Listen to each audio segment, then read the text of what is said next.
Salve, salve, você que acompanha o Análise Verdão aqui no YouTube. Meu nome é Leonardo Suzuki, sejam muito bem-vindos a mais uma análise pós-jogo. Derrota para o Fluminense numa atuação ruim e uma derrota merecida do Palmeiras. Eu vou resumir dessa forma logo com 15 segundos de análise, porque realmente foi isso, tá? Foi um jogo, num geral, um jogo bem ruim, bem chatinho de assistir, porque nenhum dos dois times foi brilhante. O Palmeiras foi pior do que o Fluminense, mas nenhum dos dois times foi brilhante. A arbitragem também parou o jogo em todos os momentos que dava, então foi um jogo muito parado, muito picado, mas que o Palmeiras foi coletivamente mal, individualmente nenhum dos jogadores que poderia desequilibrar conseguiu desequilibrar de alguma forma ou conseguiu ir bem de alguma forma, e que o Palmeiras acaba tomando aquele golzinho no final do jogo que todo palmeirense que tava vendo sabia que o Palmeiras ia arrumar um jeito de tomar gol ali, né? Impressionante que tava evidente, mas enfim, nunca é legal falar de derrota, mas tenho bastante coisa para analisar aqui com vocês. Coincidentemente, vídeo de derrota às vezes costuma ser as análises pós-jogo mais longas aqui, porque é quando eu tenho mais coisa para falar com vocês. Então, vem comigo, vamos para essa terapia aqui pós-jogo do Palmeiras. Me acompanha, deixa o likezinho se você quiser fortalecer o trampo e depois de você ouvir o que eu tenho para falar, você comenta a sua opinião também, tá? Porque a gente precisa analisar isso aqui que aconteceu no Maracanã. Inclusive, o Palmeiras no Maracanã ultimamente tem sido uma desgraça, né? Só contra o Santos deu alegria, porque faz tempo que a gente não ganha lá. O primeiro tempo do Palmeiras já foi ruim, tá? Já foi um gostinho do que viria. Já foi um primeiro tempo em que o Palmeiras ficou desconfortável, uma boa parte ali do primeiro tempo, não conseguiu incomodar o Fluminense. Muito também pelo adversário, né? Eu não vou tirar os méritos do Fluminense aqui, não acho que foi um baita jogo do Fluminense, mas também não vou tirar os méritos deles. Eles entraram desesperados pela vitória, inclusive quando a gente olha só a tabela, poderia dar a impressão de um jogo fácil, acho que deveria ser menos complicado do que foi, mas também o timing para enfrentar o Fluminense é péssimo, né? Porque é um jogo que o Fluminense vem de uma vitória depois de sei lá quanto tempo. Estreia do Thiago Silva no Maracanã. Os caras estavam jogando para 5 mil pessoas, hoje foram 50 mil. E contra o Palmeiras todo mundo quer jogar mais também, né? O Palmeiras virou o time a ser batido, todo mundo entra com a concentração em dobro contra o Palmeiras. E dentro desse contexto, o Palmeiras em si foi bem mal, tá? Não vou tirar a culpa do Palmeiras dentro disso tudo. No primeiro tempo conseguiu ali uma ou outra escapada, tentou segurar a posse em um outro momento, mas nada que incomodasse o Fluminense. Eu acho que no máximo aquela chegada do Vanderlan nos acréscimos do primeiro tempo, que ele ultrapassa ali num passe do Flaco e o Fábio acaba fazendo a defesa, mas fora isso, nada demais, e o Fluminense começou com aquela intensidade lá em cima, atacando com muitos jogadores, chegando com infiltrações, buscando passes nas costas da defesa, especialmente na primeira meia hora de jogo ali, acho que foi quando o Fluminense colocou mais intensidade. E nem chegaram a criar um monte de chances claras também, com o Everton salvando um monte, só que eles incomodaram, o Fluminense gerou perigo e o Palmeiras não conseguiu fazer isso, e principalmente pela direita. Aquela dobradinha ali sem bola de Marcos Rocha e Dudu foi complicada, porque o Marcos Rocha é um jogador que fisicamente tem alguns momentos que ele não consegue acompanhar, e o Dudu ajudando bem pouco na parte defensiva, tá? Eu sei que tem muita gente que pensa, pô, mas o Dudu é o craque, não tem que defender. Todo mundo tem que defender. Tem um lance no primeiro tempo que o Diogo Barbosa, que é o lateral esquerdo, que é quem o Dudu deveria marcar, ele sai desde do gol do Fluminense, sai andando, ultrapassa o Dudu e o Dudu andando ali, passeando, passa o Diogo Barbosa, chega na linha de fundo, recebe sozinho, tenta o cruzamento, consegue o escanteio e o Dudu lá, passeando, andando. Não dá pra ser assim, né, minha gente? Pelo amor de Deus. Então, isso foi complicado e no final das contas o 0 a 0 até foi bom no primeiro tempo. Agora, o que me incomodou nesse jogo também foi que o Palmeiras tinha um fator ao seu favor que precisaria ser bem utilizado e que não foi bem utilizado, que é o fato de que o Fluminense estava desesperado.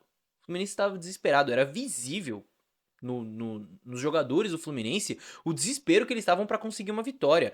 Isso gera, claro, uma intensidade ali no jogo que complica pro Palmeiras, mas gera também um monte de chilique, né? Um time descompensado muitas vezes. Então, teve chilique do Mano Menezes, do Samuel Xavier. Teve um lance no primeiro tempo que o Fluminense chega pela lateral, tenta um cruzamento, a bola dá errado ali, muitos jogadores foram atacar a área e o Ganso dá um chilique porque o cruzamento não foi certo. O próprio Ganso depois agride o Vitor Reis sem bola e fica só no amarelo, né? Inclusive, que arbitragem terrível, né? Pelo amor de Deus. Então, assim, diante de qualquer adversidade no jogo, o Fluminense se desesperava pela situação que eles estavam e ainda estão. E essa questão emocional precisava ser utilizada a favor do Palmeiras. E não foi, porque em nenhum momento o Palmeiras conseguiu crescer no jogo, botar um medo no Fluminense. Isso não aconteceu. E é uma pena, porque era um prato cheio emocionalmente, psicologicamente, para o Palmeiras aproveitar o desespero do Fluminense. Falando sobre as trocas agora. Primeiro entrou Rios e Menino, que os dois entraram mal, inclusive. O Veiga não é comum ele sair, mas ele também não estava bem, estava amarelado. O Aníbal Moreno eu não sei se eu teria tirado, tá? Não sei. O Zé Rafael, ele ainda não está num nível legal, no nível que a gente espera do Zé Rafael. Tá bom que o Aníbal, junto com o Veiga, foram os únicos jogadores do meio pra frente que jogaram 90 minutos contra o Cruzeiro no último jogo, então não sei se tem a ver com isso, não sei se é uma questão mais física do que técnica ou tática, mas não sei se eu teria tirado o Aníbal pra deixar Zé Rafael e Richard Rios, porque realmente o meio de campo fica diferente sem o Aníbal Moreno. Enfim, depois entra o Rony no Flaco Lopes, Flaco também muito mal. Putz, tem um lance. O Rony entrou mal também, tá? Mas tem um lance que o Flaco é engolido pelo Thiago Santos, que eu fiquei com vergonha aqui da minha casa, cara. Do meu quarto vendo o jogo, eu fiquei com vergonha desse lance. Mas enfim, vem Maurício no Dudu, depois Lázaro no Felipe Anderson, enfim, nada que mudasse muito o panorama do jogo. E pra mim fica muito evidente, vendo o Palmeiras, que como o Dudu e Felipe Anderson ainda não estão no ritmo ideal, e ainda mais com o Marcos Rocha ajudando pouco, o Palmeiras ele fica muito mais lento do que o normal. Então Mike e Estevão fazem muita falta nesse sentido, para dar aquele gás, para, né, aumentar a velocidade, a aceleração desse time quando tem a bola. O Dudu ainda não tá nesse ponto. Ele tem evoluído, mas não tá nesse ponto. Acho que inclusive ele jogou melhor contra o Cruzeiro do que jogou contra o Fluminense. O Felipe Anderson, ele tem alguns lances que você vê a qualidade dele, algumas tiradas ali do jogo, alguns lances que ele tira da cartola que você vê que tem coisa ali, mas ainda não tem aquele ritmo para transformar isso em gols e assistências, por exemplo. E aí o Palmeiras fica muito refém e sente muita falta de Mike e Estevão para dar esse gás. Enfim, tomara que voltem logo. O Estevão acho que volta já contra o Vitória, né? Informação do Paulo Massini. Enfim, tá na hora de voltar mesmo, porque tá fazendo falta. E o segundo tempo é um segundo tempo de um Fluminense que tem até menos ímpeto do que no primeiro, só que é um Palmeiras que também não faz por merecer uma vitória, né? Uma possível vitória. Realmente, não foi um jogo bom coletivamente do Palmeiras e nem de brilho individual, né? Como eu disse, jogadores do meio pra frente que poderiam brilhar, não brilharam. Ninguém ali do meio pra frente teve uma boa partida, nem os que começaram, nem os que entraram. E aí você vê Dudu não conseguiu fazer muita coisa, Felipe Anderson não conseguiu fazer muita coisa, Veiga foi mal, os dois centroavantes foram mal, Flaco e Rony, enfim. Individualmente também foi um jogo bem ruim do Palmeiras. Eu acho que o único ponto positivo que dá pra trazer aqui é o Vitor Reis, tá? O Vitor Reis, fora uma saída de bola que ele tentou passar ali, acabou errando, ele foi muito bem, principalmente na parte defensiva. Era pra ter cavado uma expulsão do Ganso, né, que agrediu ele ali, mas foi bem. O Vitor Reis, acho que pelo jeito passou na frente do Naves mesmo nessa fila. O Naves também é um baita zagueiro, mas o Vitor Reis tem correspondido, acho que individualmente talvez tenha sido o único ponto positivo mesmo do Palmeiras.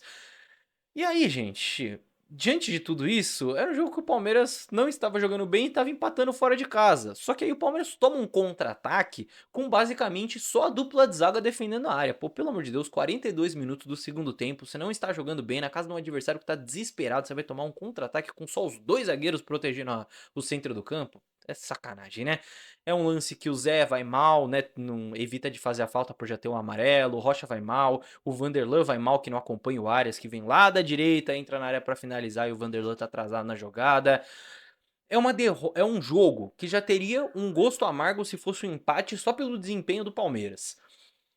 E o empate até sairia de bom tamanho pela atuação. Só que com a derrota, o gosto fica pior do que amargo. Fica realmente um gosto ruim pela atuação e pelo resultado somados. E o fim de jogo ali é melancólico também, né? Vamos combinar. É um fim de jogo que o Palmeiras pressiona todo errado, nem consegue criar alguma coisa. O Fluminense consegue tocar de lado. O Marcelo de meia lá desfilando, tocando a bola de lado, segurando o jogo. O Palmeiras sem saber muito o que fazer ali depois de tomar o gol. É um finalzinho de jogo melancólico mesmo, um negócio pra esquecer, ou se não pra esquecer, pra lembrar e não repetir, né? Eu acho que esse é o ponto.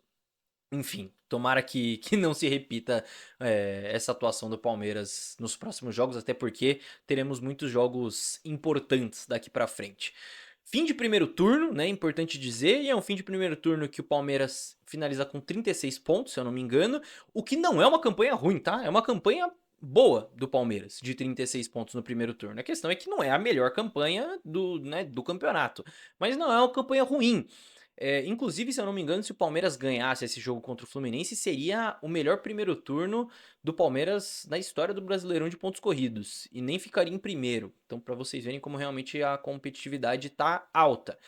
Só que agora é um segundo turno que é totalmente diferente, né? É ver como é que a gente vai sobreviver no Brasileirão depois desse mês maluco que vem pela frente. A gente tem agora o Vitória, que provavelmente vai ter que poupar uma boa parte do time, porque depois já vem a Copa do Brasil. A gente tem Flamengo fora, Inter fora e clássico contra o São Paulo no meio dessas competições de Copa do Brasil e Libertadores. Então, não sabemos o que será do Palmeiras no Brasileirão, não sabemos como a gente vai tocar, se vai jogar com time reserva, se a gente vai conseguir sobreviver nessa briga. Flamengo e Botafogo vão enfrentar as mesmas dificuldades, claro, mas enfim, vamos ver. O importante é que uma atuação como a de hoje não se repita de fato, certo, meus amigos? Agora eu quero ver a sua opinião aqui embaixo. Manda aí o que você achou do jogo, o que você achou da minha análise, você concorda comigo, discorda, manda aqui embaixo que eu quero saber a sua opinião.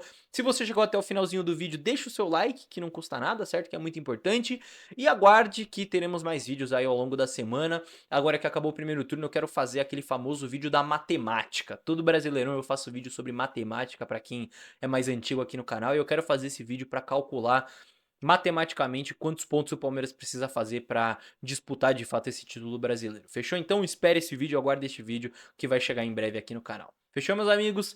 No mais é isso, muito obrigado pela companhia em mais um vídeo, vejo todos no próximo. Tchau, tchau!